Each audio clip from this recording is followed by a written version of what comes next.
ඔබතුමන්ලා පැවතෙන්නේ යක්ෂ ගෝත්‍රයෙන්ද? යක්ෂ ගෝත්‍රය.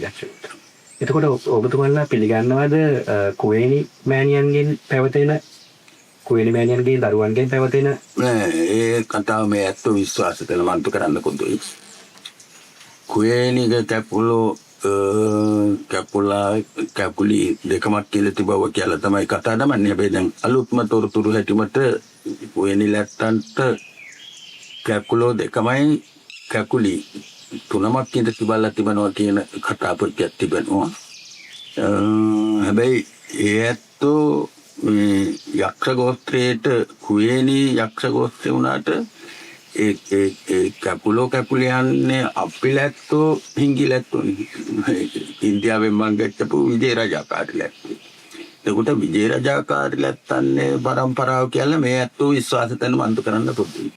මහා වංශයේ 7 වෙනි පරිච්ඡේදයේ 64 සිට 68 දක්වා ගාථාවන්ගේ සඳහන් වන විදියට කුවේණි මාතාව එම ගෝත්‍රයේම අයෙකුගේ අතුල් පහරකින් ජීවිතක්ෂයට පත් වෙනවා. ඇයගේ දරුවන් වන ජීවහත් හා දිසාලා යන අයියා සහ නංගි දෙදෙනා සමනල කන්ද ප්‍රදේශයට පලා යනවා. වැඩිවියටපත් වූ පසු ඔවුන්ගෙන් උපන් දරුවන්ගෙන් ආදිවාසීන්ගේ ආරම්භය ගැන සඳහන් වෙනවා.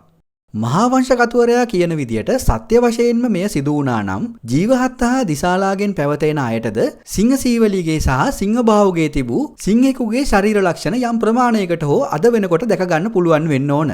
මහා වංශයේ සඳහන් මේ කතාව ජීව විද්‍යාත්මක වශයෙන් කිසිසේත් සිදුවීමට පුළුවන් දෙයක් නෙමෙයි. හැබැයි කුවේණි මේ යක්ක ගෝත්‍රයේ විජය රජාකාරී ලැත්තෝ මං ගච්ඡනකොට යක්ක නාග දේව රාත්‍රි කියන කණ්ඩායම් 4ක් මේ රටේ ජීවත් වෙන මන් දුන්නා. ඉතින් ඒ කණ්ඩායම් 4ට තමයි කතා දමන්නේ සිව් හෙලියෝ කියලා. එතකොට හෙලියෝ තමයි මේ රටේ ජීවත් වෙන මන් දුන්නේ.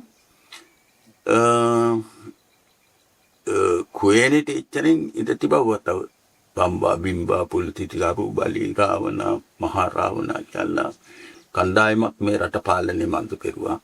ඉතින් හැබැයි කතා දමන්නේ විජය රජාකාරී ලැත්තෝ මේ රටට මං ගැස්සලා රට දියුණු කරන මන්තු කෙරුවා කියලා.